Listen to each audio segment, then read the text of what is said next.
咗俾佢入司事房做女士嘅喎，點解而家又公平嘅？50文錢俾你入宮啊，已經做壞規矩噶啦。你要入司事房啊？冇禮，大膽！新入宮都應該知規矩。你冇聽過佢原野嘅故事嘅咩？蕭淑妃都會拖住鐵鏈喺皇宮度四周圍行，周圍遊蕩。冤魂索命嚟揾替身啦！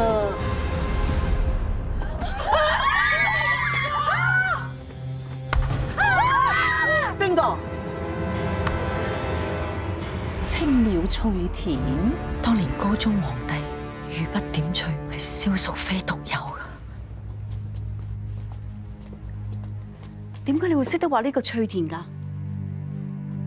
月圓之夜，鐵鏈纏身，青鳥翠田就喺現眼前啊！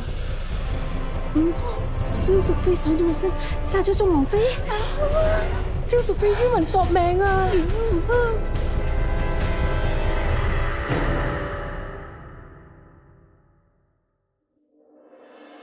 成器，你要節哀順變，保重身體，免得令你父皇哀上添憂。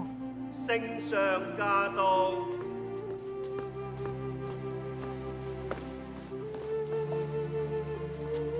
承喜參見父皇。太平參見皇兄。承喜，你要好好保重。承喜昨晚同王妃共膳，佢仲滿心歡喜，希望他朝有一日可以貴為太子妃，身着禮服，同我攜手抱過單詞，踏上雲間，究竟邊個咁心狠手辣？就唔一定會為宋王妃洗雪冤情嘅。承喜，你呢個時候更加要振作，兇手嘅目的可能就係要打擊你。參見父皇，參見姑姑。大哥，你要保重啊！三郎有心。此時此刻，難得三王你都前嚟慰問。而家死嘅係我嫂嫂，身為皇帝當然要關心。三郎唔明姑姑此話何解？我以為你會立即帶領龍武軍查出兇案真相，無下前嚟慰問啫。你無需多心。你哋龍武軍收押咗個宮婢，而家疑犯審問成點？仍在深入調查，不過仍然唔清楚兇手嘅手法同動機。一個小小嘅宮婢，身份卑微，與宋王妃有雲泥之別，點解要痛下殺手呢？莫非真係諗下想做太子妃都要死？抑或背後真係有人指使為奪嫡而狠下毒手？你係講三郎？我都唔相信，喺外面傳得沸沸揚揚，話宋王妃嘅死同太子之位有莫大關係。如今太子人選又只係承器同三王之爭，人言可畏。三人成虎，眾議成狼，呢啲咁荒唐冇根據嘅流言，應該置於智者。事實勝於雄辯，姑姑你無需擔心。三郎心超日月，俯仰無愧。求父皇恩准，由龍武軍全權徹查此案，緝拿真兇，堵住悠悠眾口，還大哥一個心安，還大嫂一個公道，還三郎一個清白。准就，謝父皇。咁姑姑我就拭目以待啦，期望快啲真相大白。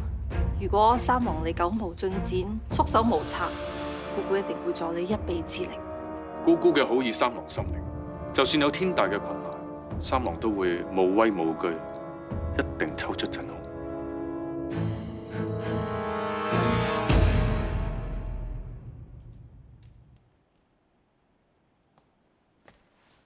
任忠龍，何對證？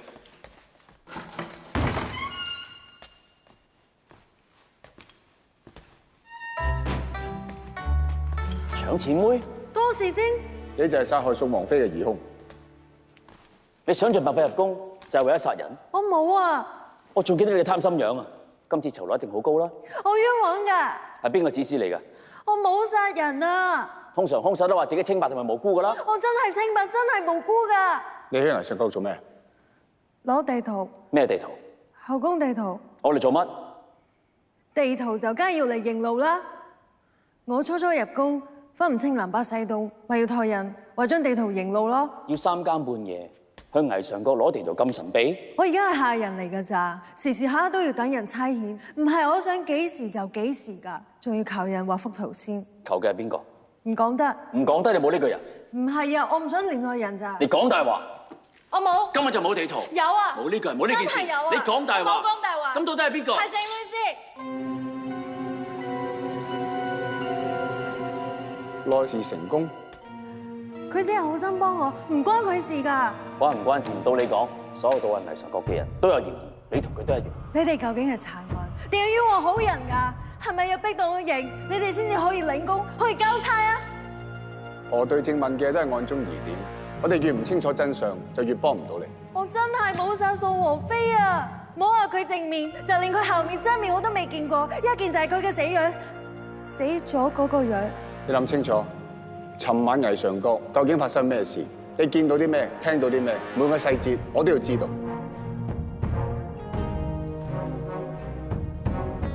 程律師本來叫我係害事，藝上閣鎖門之前去攞地圖，點知尋晚15月圓，個個都話冤魂索命，唔好四圍走。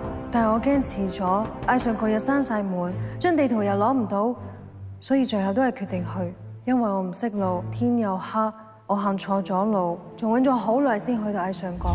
嗰陣時都已經過晒亥時，點知去到竟然發現大門冇鎖，我真係覺得自己好好彩，連個天都幫我。程女士話會放張地圖係右邊嘅桐花瓶入面，我一入到去就見到個木架上擺住嘅桐花瓶，就係我想攞地圖嗰陣，後邊突然有怪聲，係鐵鏈聲，唔係真係咁猛啊！月圓真係有冤魂索命，我正想回頭，點知啪一聲，我就暈低咗啦。到醒翻已經係今朝早，我一擘大眼就俾人話係殺人兇手，其實我都係受害者啊！你睇下。我呢度仲痛緊㗎，都唔知俾咩打暈咗，我真係冤枉㗎。咁點解你額頭上邊會有蕭淑妃嘅青鳥翠田？係咯，點解啦？嗬？你哋一定要信我，一定要幫我啊！呢趟啊真係好心冇好報，好柴啊燒壞做啊！早知嘢咁大麻煩啊！我話索性唔理呢個冤鬼如月啦。佢嗰頭又話唔識路，嗌佢畫個地圖，呢頭咧又要就佢時辰去攞，我咪索性擺喺藝上閣咯。咁你即係承認去過藝上閣啦？上宮閣有邊度我未去過啊？幾位咁頻撲，試過理解下我嚟。你既然尋日去過藝上閣，我想知你係咩時辰去，咩時辰走？我未時去嘅。一放一張地圖喺個桐花瓶入邊，我就走啦。跟住我出去宮辦事，之後我去咗飲花酒。係我哋啲公公齋坐靜飲嘅啫。你哋幾位唔使咁大反應喎。嗱，陳年高粱，獨一無二噶，聽講20年以上，要唔要試下？你應該知道宋王妃係尋晚喺藝上閣被殺嘅。我出入宮都有寫清楚記錄㗎，值班嘅宮門守衛仲可以做證添。你以為咁樣就足以證明你冇殺過人啊？你哋想要啲乜嘢，不如直接講啦。有嘅話我一定俾，只要你哋唔好將我逼死。我淨係想知道真兇同真相。我真係唔知，我宦官一名。你哋知嘅話，翻嚟講翻個我知啊。尤其依照公主嘅吩咐，喺各地物色身手了得嘅名將之才，壯大御林軍。名單喺呢度，請公主過目。本宮交託得俾你，你就全權負責，無需大小事都嚟向本宮彙報。知道，以後尤其就大膽辦事。仲有事啊？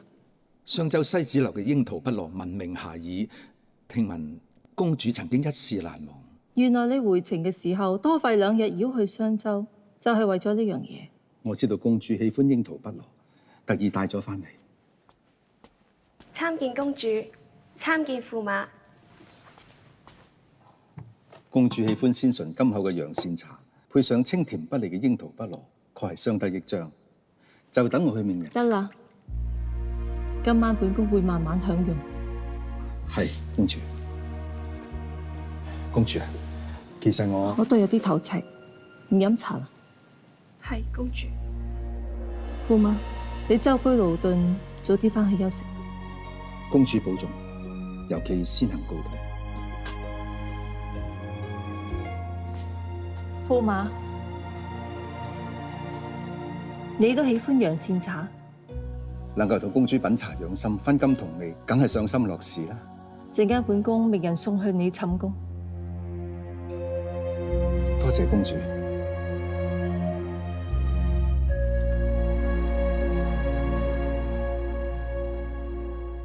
宋王妃一案查到邊個真兇未啊？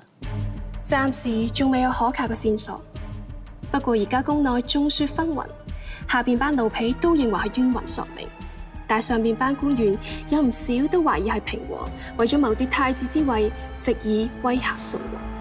真係同三王佢有關就最好啦。縱使係子虛烏有，好好利用悠悠眾口，令佢變成萬國戰爭。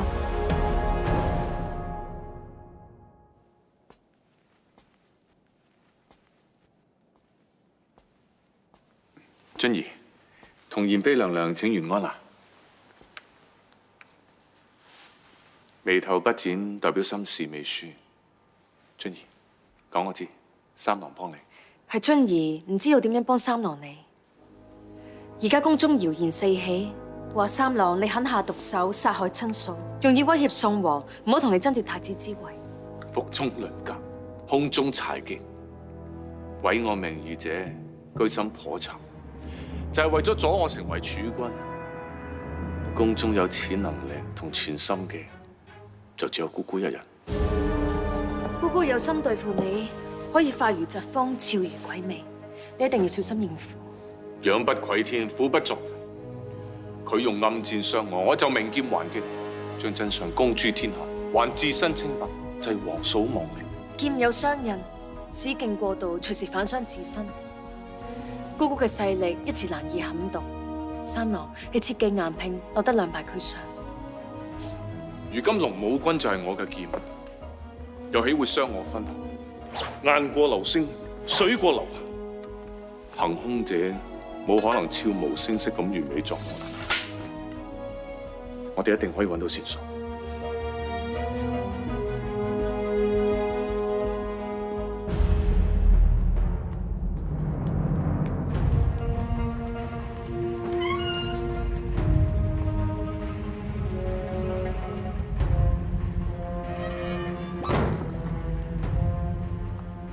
根據曹醫師嘅驗屍結果，宋王妃身上總共有2處傷痕。第一處喺前額，估計係被尖角利物所傷；而另外一處致命傷係喺後頸，傷口深至頸骨，足以令人當場斃命。曹醫師指出，後頸傷口外圍有挫傷瘀痕，而傷口嘅內部又凹凸不平，估計兇器唔會太過鋒利，先會造成咁樣嘅傷口。如果係利刀，傷口會扁而窄，切口整齊，所以兇器一定唔係利刀。曹醫師話，兇器直接插穿頸骨，即係話兇手要非常之孔武有力先可以做到。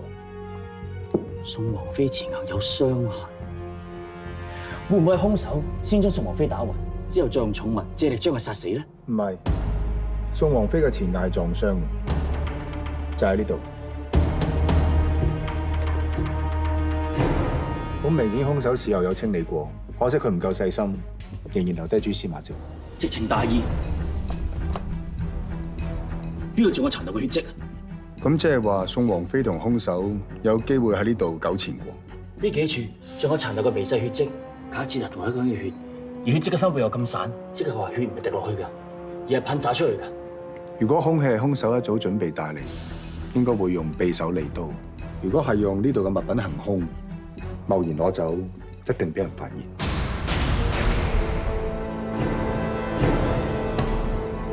謎團應該解開。當時嘅情況極有可能係宋王妃被兇手從後一推，佢就向前跳，撞到櫃角，而導致前額受傷。宋王妃撞向櫃角嘅同時，有機會將櫃面嘅物件潑落地上。宋王妃有可能同兇手糾纏，最後面向天咁跌落個擺設度。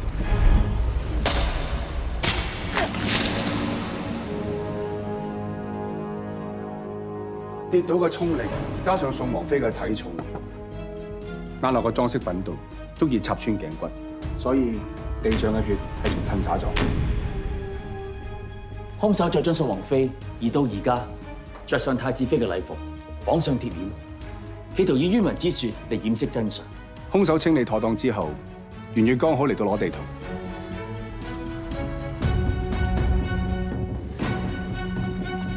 兇手為免被發現，就將袁月打暈，然後再用顏料為佢畫上青鳥翠田。如此一來，冤魂喪命之説就會更加成立。袁月講大話，根本冇地圖。亦有可能兇手攞走咗。只要有人到過之處碰過之物，必然留下痕跡。我哋再仔細徹查，一定有線索。係。宋王妃喺魏常國遇害，當場仲拿下一個私設房嘅宮婢。我哋一局四司，實在難辭其咎，難脫其責。喺龍武君嚟查問之前，本相公要知道當晚究竟發生咩事。屬下睇過魏常國嘅進出記本，徐思珍當晚係最遲離開嘅一個。要聽就先聽下徐思珍有咩解釋。我思珍房上下勤勉有加，工作到最後一刻，有咩出奇？唔知律師就突然翻查記錄，係關心此案啦，定係擔心兇手同你哋司祭房有關呢？煮豆燃豆萁，咁簡單嘅道理，你哋應該明白。如今死嘅係堂堂王妃，追究起上嚟，成個上宮局都難逃罪責。逞一時口舌之利就可以獨善其身咩？張相公所言甚是啊！大家同坐一條船，應當同舟共濟、同甘共苦至係啊！我哋一定會緊張張相公嘅訓示，無怨無私，盡早將兇徒懲治㗎。南宮司設，而家疑兇係你司設房嘅宮婢，你覺得佢有冇可疑？同王妃有冇過節？呢個新嚟嘅圓月，第一日就話想入司膳房，點知轉個頭就入咗牢房，前後不過幾日，真係唔知佢底細虛實啊！魏常國嘅大門喺亥時會鎖上，魏常國嘅鎖匙只有5條，由我哋一局四司自行保管。本相公要知道點解宋王妃同袁月可以入到去魏常國。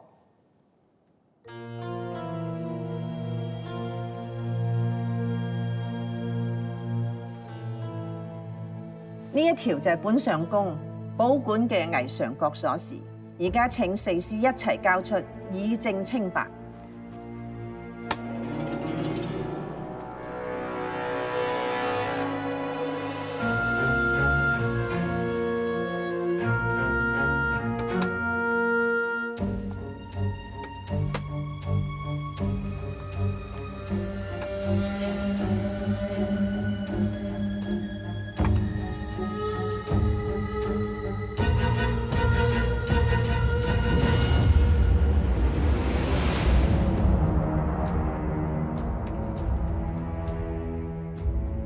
南宮司設，本相公要嘅係魏常國嘅鎖匙，點解你交條私寶庫嘅出嚟？我都係張相公證明㗎啦。點解啊？聽唔聽到啊？屬下知罪，屬下尋日朝早發現唔見咗魏常國嘅鎖匙。我哋司設房一向實事求是，唔管閒事。我每晚做完嘢都一如以往，將所有鎖匙交俾記帳處保管，方便整理打掃。點知琴日朝我預備陪妍妃去魏常國之前，記帳處話俾我知唔見咗條鎖匙。咁係嚴重嘅失職，你嚴重失職啊！你係司設，你難辭其咎。而家捉到嘅疑兇係你司設房嘅宮婢，唔見咗鎖匙嘅亦都係你司設房嘅長妾。屬下一向忠心不二，做親咩都按照規矩辦事。屬下夠膽保證，真係唔關我哋司設房嘅事㗎。下屬犯錯，皆因上司監管不力。南宮司設，你係責無旁貸。你身為司設房之首，司設房闖個禍，當然係由你一力承擔。南宮司設，你確係唔可以置身事外啊！你啱啱先話同舟共濟、同甘共苦，你而家話一條鎖匙。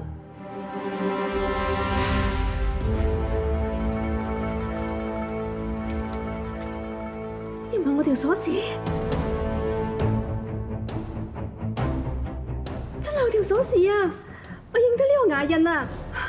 你個牙印？隻狗個牙印啊！上個月我同徐思珍經過逸庭後院嗰陣，我唔小心跌咗條鎖匙，即刻俾隻狗擔咗。我仲追上搶，徐思珍仲嗌住我，話驚我受傷，係我即刻攞翻啫嘛，係咪啊？徐思珍，南宮司賜句句屬實，確有此事。張相公明鑑，千祈唔好要屬下含冤一個人喊啊！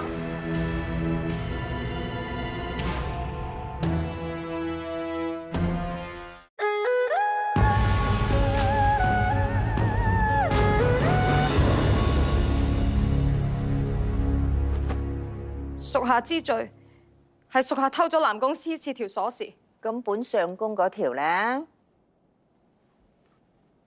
講，屬下大罪，將條鎖匙俾咗宋王妃。姚思源，你好大個膽！屬下咁做都係為咗張相公你。前日宋王妃嚟揾張相公，話想去霓裳閣欣賞太子妃嘅禮服。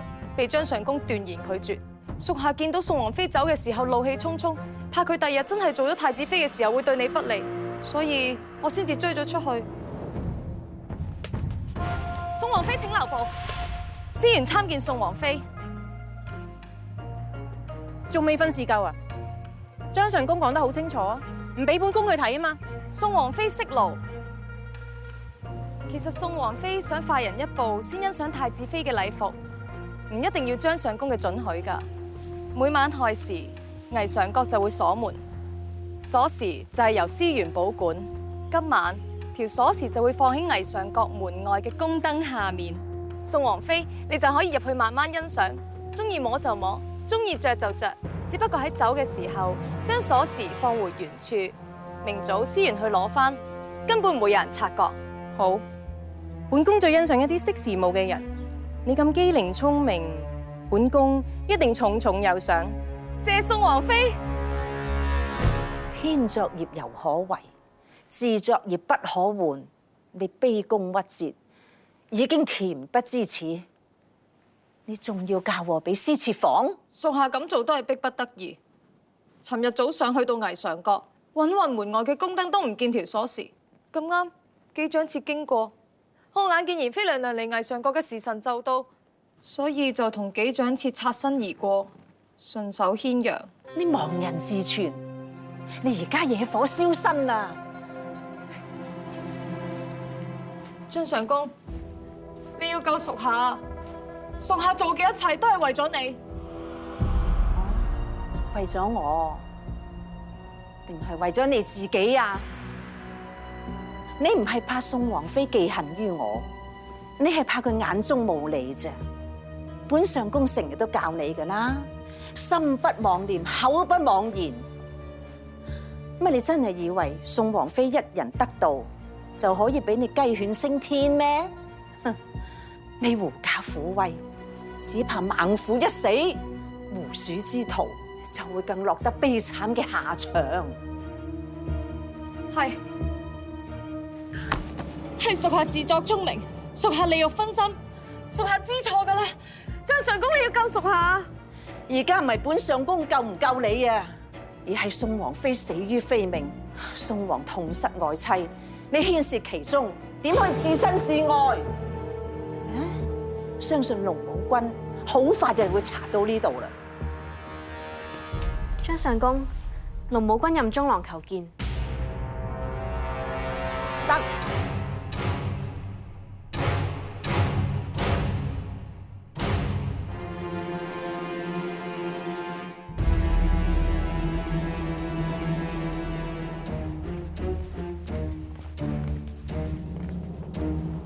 唔好意思，要你哋久等。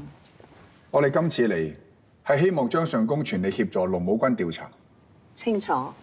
雖然上公局掌管嘅資料一向保密，但係宮中發生命案，我哋當然會盡心配合啦。期望早日捉到真兇，以為宋王妃在天之靈，以安後宮眾人之心。呢啲就係上公局全體上下名冊，有佢哋嘅俸祿、工作記事同出入霓裳閣嘅記錄。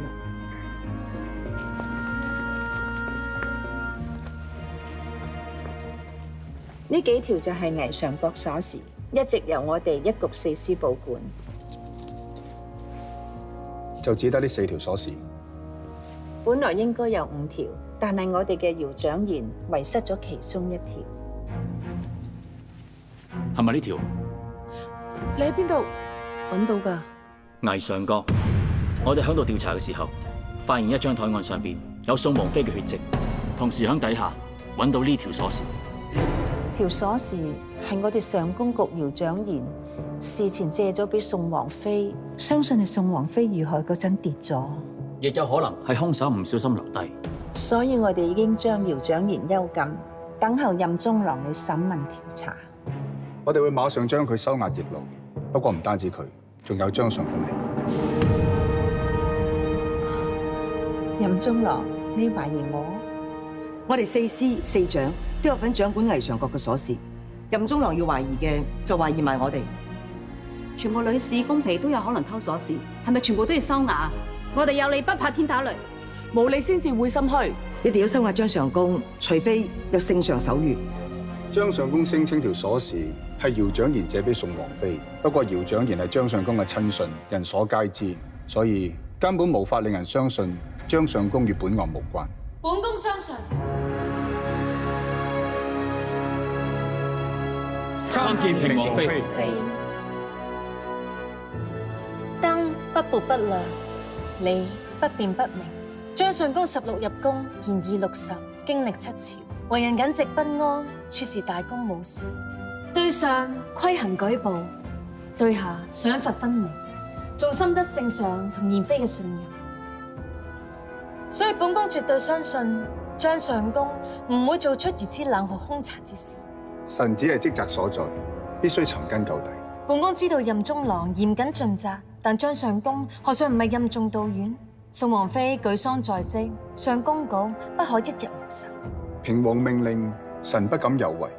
就算疑兇位高權重，身居要職，一律公事公辦。咁如果本宮就係兇手呢？臣不敢。係不敢、不能定不該？與其寧枉勿縱，本宮認為應該以理服人。如今諸多疑團未解，任中郎又未聽過姚蔣賢嘅供詞，何不先行查證，再作審問？只要證據確鑿，本宮一定親手將張上公帶到龍武軍受審。既然有平王妃保證，臣自當遵命。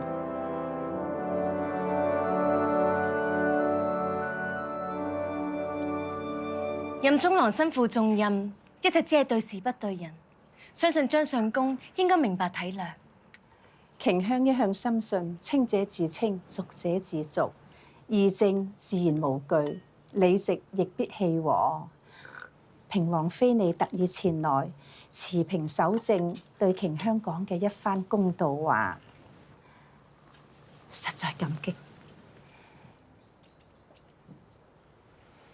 本宮都係是其所是，非其所非。萬一瓊香真係涉案其中，平王妃你嘅一番好意就會反遭連累，瓊香實在過意不去。疾風知勁草，日久見人心。若然張上公真係殺人兇手，明早嘅太陽一定喺西邊升起。我只係身在其位，必思其職。咁多年嚟，我只知道盡忠職守，恪盡己任。對瓊香嚟講，帝後嘅信任先至係最重要。果然係高風亮節。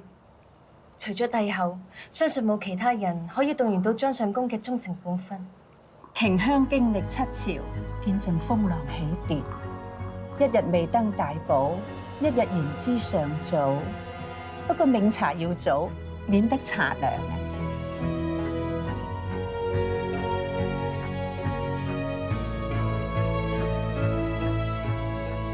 本宮就係喜歡呢一種茶葉回甘。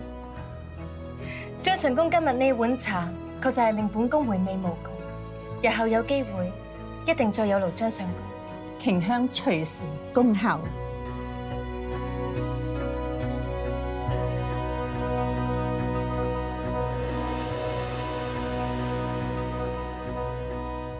咁即係真兇另有其人？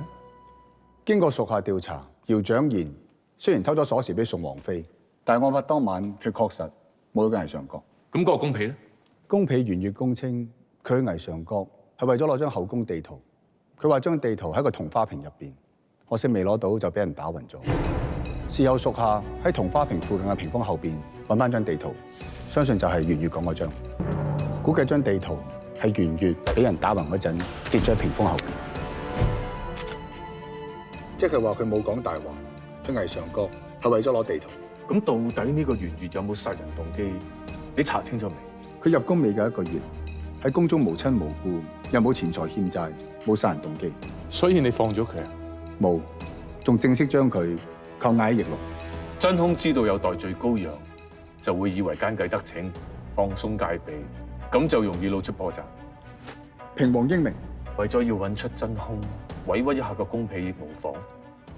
好一朝欲擒故縱，三樹不敢居功。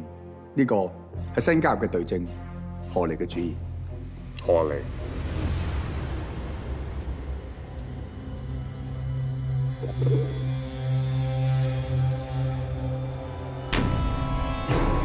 力求取信，一矢中的，冇妄行通，順手錯衝。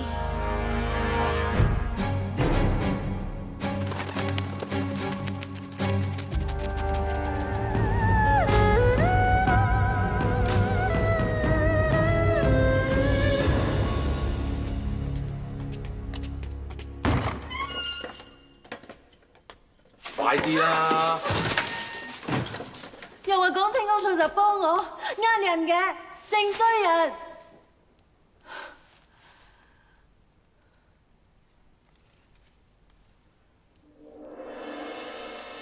冇見過你嘅，你叫咩名啊？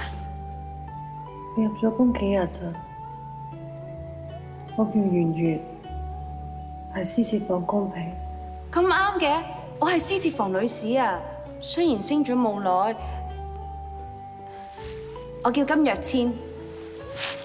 點解我冇見過你嘅？我俾人韞咗喺度10幾日啦。你犯咗咩事啊？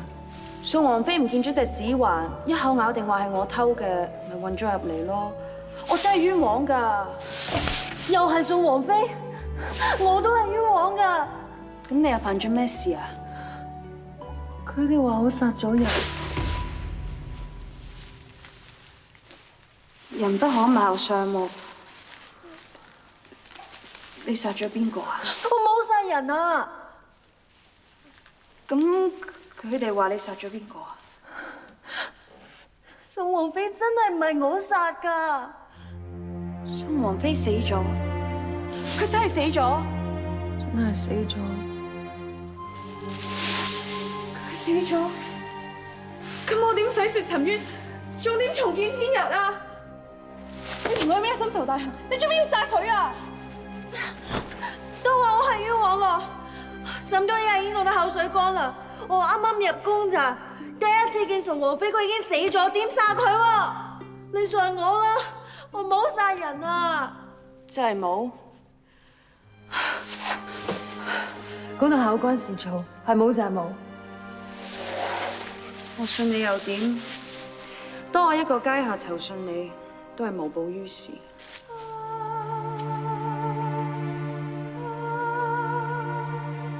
你做咩啊？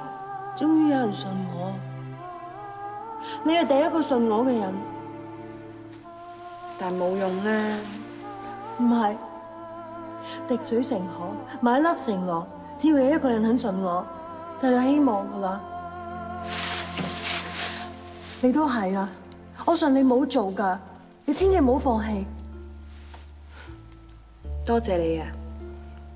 不過深宮入面只恨枝無葉，莫怨太陽偏。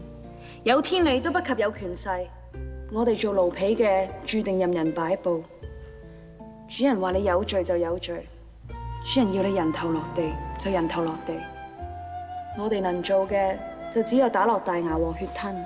唔係，理直就自然氣壯。你唔講，人哋當你默認；你死忍，人哋當你心虛。只要光明磊落，問心無愧，梗係要為冤枉啦。你又講得啱。世上無難事，只怕有心人。我哋一定出得翻去嘅。如果真係出得翻去，第一件事要食翻餐飽，跟住瞓翻覺好嘅。係咯，你有咁多嘢想做，如果你而家放棄，呢啲嘢你全部都做唔到，只係心懷希望，仲有一線生機。我都有一個好想見嘅人，為咗佢，我一定唔會放棄。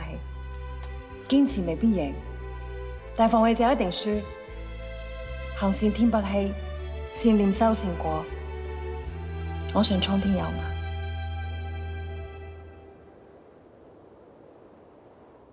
根據以往經驗，屍體過咗幾日之後，往往會發生一啲細微嘅變化，可能會帶嚟新嘅證據。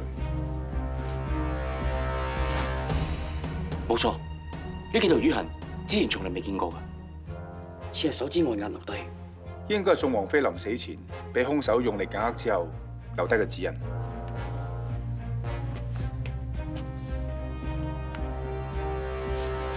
呢邊都有，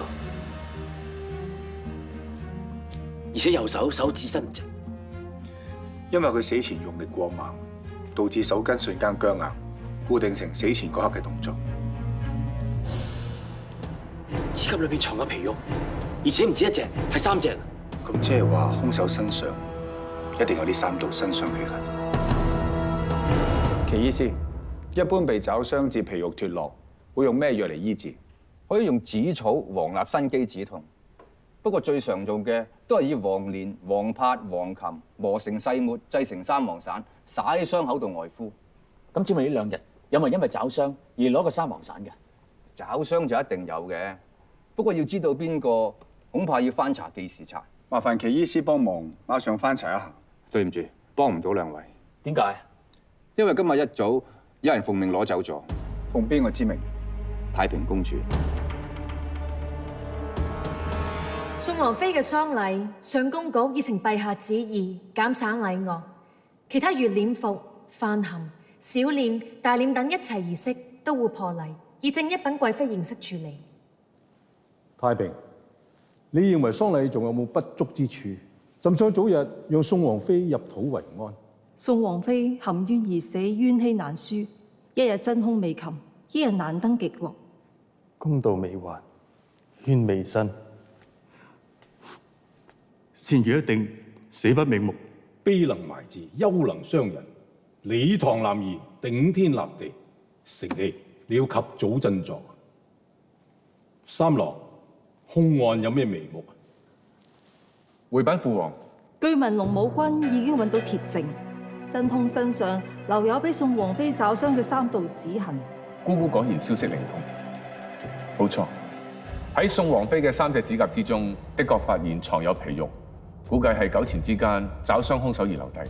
有咁重大嘅發現，點解唔立即稟報聖上？抑或係想全心隱瞞？三郎只係啱啱接報，所以未及上稟。係未及上稟，定係未有打算公開？如果姑姑認為三郎辦事不力，可以以提面命，三郎定當受教。本宮只係怕有人以追查為名，包庇為實。三郎愚鈍，未知姑姑所指何人？本宮指嘅就係你。姑姑，會唔會有啲咩誤會啊？知人知面不知心，明明真相呼之欲出，你就東遮西掩，兇手近在咫尺，你就隻手遮天。你要公道長埋黃土，無法昭彰；要宋王妃含恨苟存，死不瞑目。三郎頂天立地，襟懷坦蕩，若知悉有人漠視法紀，一定會嚴加查辦。只要擒獲真兇，三郎定會重懲示警，要佢以命抵命。好一句以命抵命，你講得出就要做得到。真兇就喺呢度。太平，你講嘅真兇係邊個？係佢。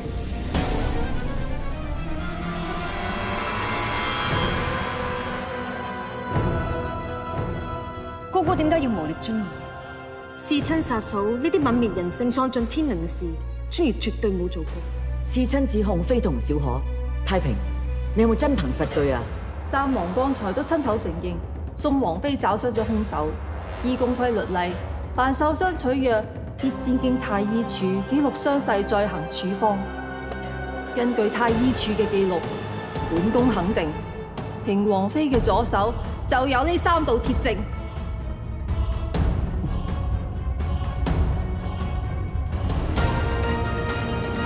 無禮！大哥，三郎可以保證，俊兒係清白無辜，佢絕對唔會係兇手。